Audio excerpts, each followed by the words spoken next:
जय जय रघुवीर समर्थ श्रीमत दासबोध दशक 20वा पूर्ण दशक समास 5वा चत्वार जिन्नस निरूपण नाम श्रीराम समर्थ। जय सद्गुरु। या समासामध्ये समर्थ म्हणतात, हेतून पाहता तेथवरी चत्वार जिन्नस अवधारी 114 5 चारी ऐसे आहे। जय सद्गुरु। समर्थ म्हणतात, या सृष्टीमध्ये येथून तिथपर्यंत विचार करून पाहिलं असता तर एकूण 4 जिन्नस आहेत असं आपल्याला दिसून येतं। जिन्नस म्हणजे पदार्थ आणि ते कोणकोणते आहेत ते समर्थांनी सांगितले आहेत। त्यामधील पहिला जिन्नस हा परब्रह्म आहे, दुसरा जिन्नस हा मायेची 14 नावे आहेत आणि पंचमहाभूते हा तिसरा जिन्नस आणि चौथा जिन्नस म्हणजे या पृथ्वीवरील 4 खाणी हे 4 जिन्नस आहेत। परब्रह्म सकळाहून वेगळे, परब्रह्म सकळाहून आगळे, नाना कल्पने निराळे परब्रह्म ते। समर्थ म्हणतात, त्यातील परब्रह्म हा जिन्नस सगळ्यांपेक्षा वेगळा आणि आगळा आहे। अनेक प्रकारच्या कल्पनांहून ते अगदी निराळे आहे। परब्रह्माचा विचार नाना कल्पनेहून पर, निर्मळ निश्चळ निर्विकार अखंड आहे। समर्थ म्हणतात, त्या परब्रह्माचा विचार हा कल्पनेतून अगदी पलीकडचा असून ते निर्मळ आहे, निश्चळ आहे, निर्विकार आहे आणि अखंड आहे। परब्रह्मास काहीच तोडेना, हा एक मुख्य जिन्नसाना, दुसरा जिन्नस नाना कल्पना मूळ माया। समर्थ म्हणतात, त्या परब्रह्माची तुलना कशा बरोबर सुद्धा करता येत नाही आणि 4 जिन्नसामध्ये हा जिन्नस मुख्य आहे आणि तो श्रेष्ठ आहे। दुसरा जिन्नस मूळ माया असून ती मूळ माया वेगवेगळ्या कल्पनांनी भरलेली आहे। नाना सूक्ष्म रूप, सूक्ष्म आणि कर्दम रूप, मुळींच्या संकल्पांचा आरोप मूळ माया। समर्थ म्हणतात, मूळ मायेची अनेक सूक्ष्म रूपे आहेत, ती अत्यंत सूक्ष्म असून ते मिश्रण रूपात आहेत। परब्रह्माच्या ठिकाणी जो स्फुरण रूप संकल्पांचा आरोप केला जातो तो म्हणजेच मूळ माया आहे। हरी संकल्प मुळींचा, आत्माराम सकळांचा, संकेत नामाभिधानाचा येणे प्रकारे। समर्थ म्हणतात, या मूळ संकल्पालाच हरी संकल्प असे म्हणतात। सर्वांच्या अंतर्यामी असणारा आत्माराम किंवा तो आपल्या अंतरातील अंतरात्मा तो हाच आहे। त्याला जी नावे दिली गेली आहेत ना, ती नावे समर्थांनी पुढे सांगितली आहेत।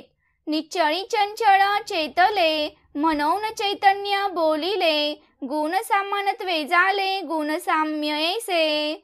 समर्थ म्हणतात, निश्चळ परब्रह्माच्या ठिकाणी जी चंचल चेतना चेतवली गेली तिला चैतन्य असे म्हणतात आणि त्या ठिकाणी गुणांचे प्रमाण सारखे असते म्हणून त्याला गुणसाम्य असेही म्हणतात। अर्धनारी नटेश्वर, तोची षड गुणेश्वर, प्रकृती पुरुषाचा विचार शिवशक्ती। समर्थ म्हणतात, अर्धनारी नटेश्वर, षडगुणेश्वर, प्रकृती पुरुष आणि शिवशक्ती यांचाही विचार तोच आहे। शुद्ध सत्व गुणाची मांडणी, अर्धमात्रा गुण क्षोभिनी, पुढे तिन्ही गुणांची करणी प्रगट झाली। समर्थ म्हणतात, शुद्ध सत्व गुणाची मांडणी अर्धमात्रा असलेली गुणक्षोभिनी सत्वगुण, रजोगुण आणि तमोगुण या गुणांची करणी यामधून प्रगट झाली। मन माया अंतरात्मा, 14 जिन्नसांची सीमा, विद्यमान ज्ञानात्मा इतुके ठाई। समर्थ म्हणतात, मन, माया, अंतरात्मा अशी सर्व मिळून मूळ मायेची 14 नावं आहेत। सदैव विद्यमान असणारा तो ज्ञानात्मा किंवा आदी संकल्प आपल्याला अनुभवायला येतो। ऐसा दुसरा जिन्नस अभिमाने चतुर्दश, आता तिसरा जिन्नस पंचमहाभूते। समर्थ म्हणतात, असा हा दुसरा जिन्नस 14 नावाने ओळखला जातो। आता तिसरा जिन्नस जो पंचमहाभूत आहे त्या पंचमहाभूतांविषयी एका। येथे पाहता जाणीव थोडी, आदी अंत हे रोकडी, खाणी निरोपिल्या तांतडी तो 4था जिन्नस। समर्थ म्हणतात, या पंचमहाभूतांमध्ये जाणीव अत्यंत थोडी असते। यांना प्रत्यक्ष उत्पत्ती आणि नाश आहे हा रोकडा अनुभव येतो.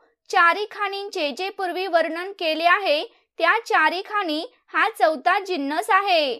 चारी खाणी अनंत प्राणी जाणीवेची झाली दाटणी चारी जिन्नस येथून संपूर्ण झाले. समर्थ म्हणतात चारी खाणीमध्ये अनंत प्राणी उत्पन्न होत असतात. त्या प्राण्यांच्या अंतर्यामी जाणीवांची एकच दाटी झालेली असते. याप्रमाणे पूर्वी सांगितलेले चार जिन्नस या ठिकाणी संपूर्ण झाले. बीज थोडे पेरी जेते पुढे त्याचे उदंड होते तैसे झाले आत्मयांते खाणीवाणी प्रगटता. समर्थ म्हणतात थोडे बीज पेरले तरी त्यातून पुढे उदंड पीक उगवून येते. तशीच अवस्था आत्म्याची म्हणजेच आपल्या अंतरात्म्याची चार खाणी आणि चार वाणी प्रगट झाल्यावर झाली. ऐसी सत्ता प्रबळली थोडे सत्तेची उदंड झाली मनुष्य वेसे सृष्टी भोगिली नाना प्रकारे. समर्थ म्हणतात अशा प्रकारे सत्तेची वाढ झाली. पूर्वी सत्ता थोडी होती ती उदंड झाली. अखेर मनुष्य देहामध्ये ती सत्ता वेगवेगळ्या प्रकारे उपभोग घेते. प्राणी मारून स्वापद पडे वर कडकत्यास काय कडे नाना भोगतो निवळे मनुष्य देही. समर्थ म्हणतात पशु श्वापदे असतात ती दुसऱ्या प्राण्यांना मारून स्वतःच्या संरक्षणाच्या भीतीने पळून जातात आणि याशिवाय म्हणजेच स्वतःचे संरक्षण करण्याशिवाय त्यांना काय करणार. पण वेगवेगळ्या प्रकारचे भोग भोगण्यामध्ये मनुष्य मोठा कुशल आहे. नाना शब्द नाना स्पर्श नाना रूप नाना रस नाना गंध ते विशेष नरदेह जाणे. समर्थ म्हणतात वेगवेगळे शब्द वेगवेगळ्या प्रकारचे स्पर्श वेगवेगळ्या प्रकारची रूपे वेगवेगळ्या प्रकारचे रस तसेच नाना प्रकारचे गंध याप्रमाणे 5 प्रकारचे विषय कसे भोगावे या 5 विषयांचा उपभोग फक्त नरदेह धारण केल्यावरच आपल्याला कळून येतो. अमूल्य रत्ने नाना वस्त्रे नाना याने नाना शस्त्रे नाना विद्या कळा शास्त्रे नरदेह जाणे. समर्थ म्हणतात अमूल्य रत्ने नाना प्रकारची वस्त्रे नाना प्रकारचे वाहने आणि वेगवेगळे शस्त्रे तसेच वेगवेगळ्या विद्या नाना कला आणि नाना शास्त्रे यांचे ज्ञान फक्त मनुष्यालाच असते, बाकी प्राण्यांना नसते. म्हणजेच हे ज्ञान फक्त नरदेह जाणू शकतो. पृथ्वी सत्तेने व्यापिली स्थळोस्थळी आटोपिली नाना विद्या कळा केली नाना धारणा. समर्थ म्हणतात ईश्वरी सत्तेने सर्व पृथ्वी व्यापली आहे आणि ठिकठिकाणी ती सत्ताच व्यवस्था निर्माण करते. त्या सत्तेच्या प्रभावामुळेच वेगवेगळ्या विद्या वेगवेगळ्या कला वेगवेगळ्या धारणा ह्या प्रगट होतात. दृश्य अवघेंची पहावे स्थानमान सांभाळावे सारासार विचारावे नरदेह जालिया. समर्थ म्हणतात म्हणून नरदेह प्राप्त झाला असता हे सगळे दृश्य पाहून घ्यावे. व्यवहारातील आपले स्थान आणि आपला मान यांचे रक्षण करावे आणि मनुष्याने सारासार विचार करावा. इहलोक आणि परलोक नाना प्रकारींचा विवेक विवेक आणि अविवेक मनुष्य जाणे. समर्थ म्हणतात इहलोक आणि परलोक नाना प्रकारचा विवेक तसेच विवेक आणि अविवेक यांच्या गोष्टी फक्त मनुष्य जाणू शकतो. नाना पिंडी ब्रह्मांड रचना नाना मुळींची कल्पना नाना प्रकारी धारणा मनुष्य जाणे. समर्थ म्हणतात या ब्रह्मांड रचनेत वेगवेगळ्या तऱ्हेच्या पिंडांचा समावेश आहे. त्या पिंडांची रचना ह्या ब्रह्मांडाची रचना मूळ मायेतील अनेक कल्पना आणि वेगवेगळ्या प्रकारच्या धारणा हा मनुष्य जाणू शकतो. अष्टभोग नवरस नाना प्रकारींचा विळास वाच्यांश लक्ष्यांश सारांश मनुष्य जाणे.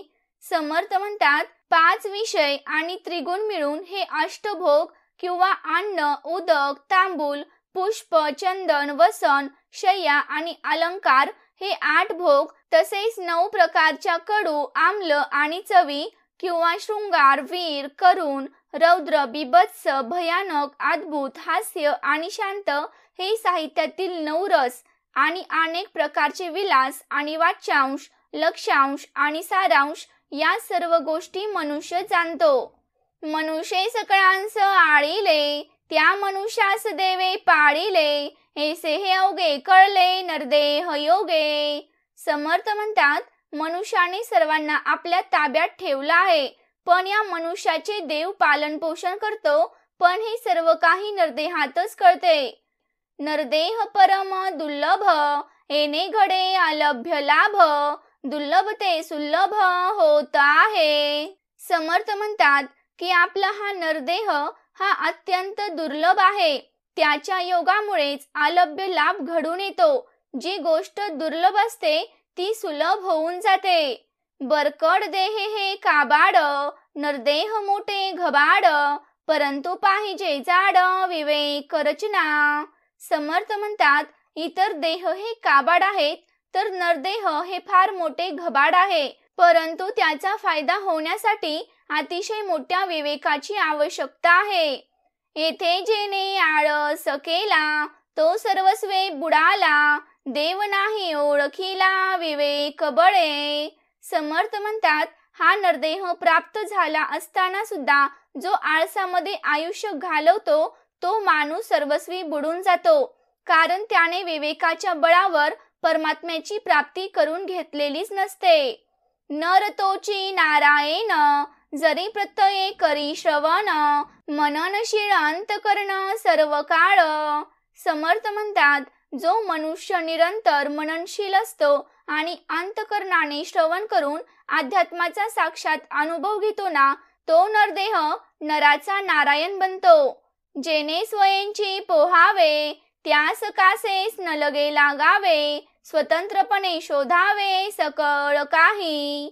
समर्थ म्हणतात, ज्याला स्वतःला पोहायला येतं त्याला दुसऱ्याची कास धरावी लागत नाही.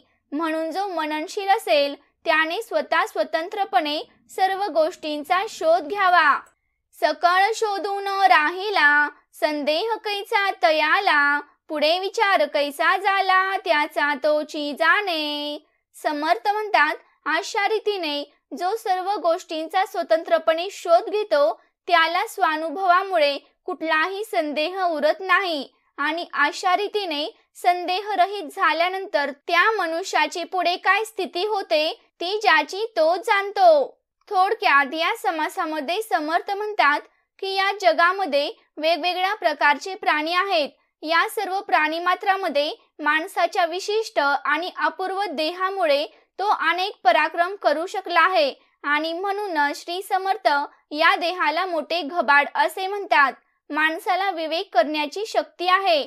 माणसाने आपल्या विशाल विवेकाचा उपयोग करून सतत श्रवण मनन करून या नराचे नारायण करावे, म्हणजे त्याच्या मनातील सगळे संदेह, सगळ्या शंका कुशंका या नाहीशा होतील. असाच विशाल विवेक मनुष्याने करावा.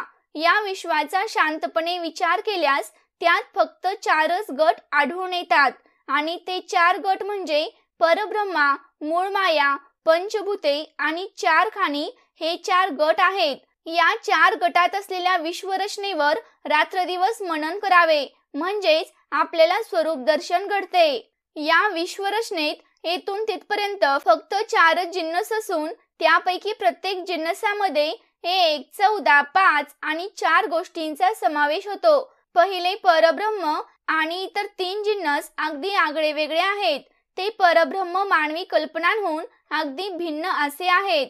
विविध कल्पना केल्या तरी त्याच्या पलीकडे परब्रह्माचा विचार जातो. परब्रह्म हे निर्मळ आहे, निश्चळ आहे, निर्विकार आहे, आणि तो परब्रह्म अखंड आहे. दृश्य सृष्टीचे अधिष्ठान असलेल्या या परब्रह्माची कशाशीही तुलना होऊ शकत नाही. हे परब्रह्म एक मुख्य आणि एकमेव असं सत्य पदार्थ असून त्यासारखा दुसरा कोणताच पदार्थ नाही. अनेकानेक कल्पनांनी युक्त अशी मूळमाया हा दुसरा पदार्थ आहे. मूळमायेची अनेक सूक्ष्म रूपे आहेत आणि ती अतिशय सूक्ष्म असून ती मिश्रण रूपात आहेत. परब्रह्माच्या ठिकाणी जे मूळ स्फुरण झाले त्यावर जो संकल्पांचा आरोप करतात त्यालाच मूळमाया असे म्हणतात. या मूळच्या संकल्पालाच हरिसंकल्प असे म्हणतात. सर्वांच्या अंतर्यामी वास करणारा आत्माराम तोच अंतरात्मा आहे. त्याला दिलेल्या नामाभिधानाचा संकेत निश्चळ परब्रह्मामध्ये चंचल चेतले म्हणजेच चैतन्य जागे झाले म्हणून त्याला चैतन्य असे म्हणतात. आणि या चैतन्याच्या गुणांचे प्रमाण हे सारखे असते, सम असते म्हणून त्याला गुणसाम्य असेही म्हणतात. जो अर्धनारी नटेश्वर आहे तो षडगुणेश्वर आहे. षडगुणेश्वर म्हणजेच यश, श्री, औदार्य, ज्ञान, वैराग्य आणि ऐश्वर्य या गुणांनी युक्त आहे असा. आणि प्रकृती पुरुष, शिवशक्ती, शुद्ध सत्व, अर्धमात्रायुक्त गुणक्षोभिनी, त्यातून निर्माण होणारे सत्वगुण, रजोगुण, तमोगुण, मन, माया, अंतरात्मा, चैतन्य आणि गुणसाम्य ही 14 नावे मूळ मायेची आहेत. त्या सर्वांचे ठिकाण विद्यमान असणारा हा ज्ञानात्मा इतक्या प्रकाराने प्रत्ययाला येतो. 14 नावे असलेला हा दुसरा पदार्थ आहे, म्हणजेच दुसरा जिन्नस आहे. आता तिसरा जिन्नस म्हणजे पंचमहाभूते आहेत. आणि पंचमहाभूतामध्ये पृथ्वी, आकाश, वायू, अग्नी आणि पाणी ही 5 भूते येतात. आणि या पंचमहाभूतामध्ये जाणीव अगदी थोडीशीच असते, परंतु त्याच्या आधी आणि त्याच्या शेवटी जाणीवेचे अस्तित्व रोकडे म्हणजेच प्रत्यक्ष आपल्याला दिसून येते.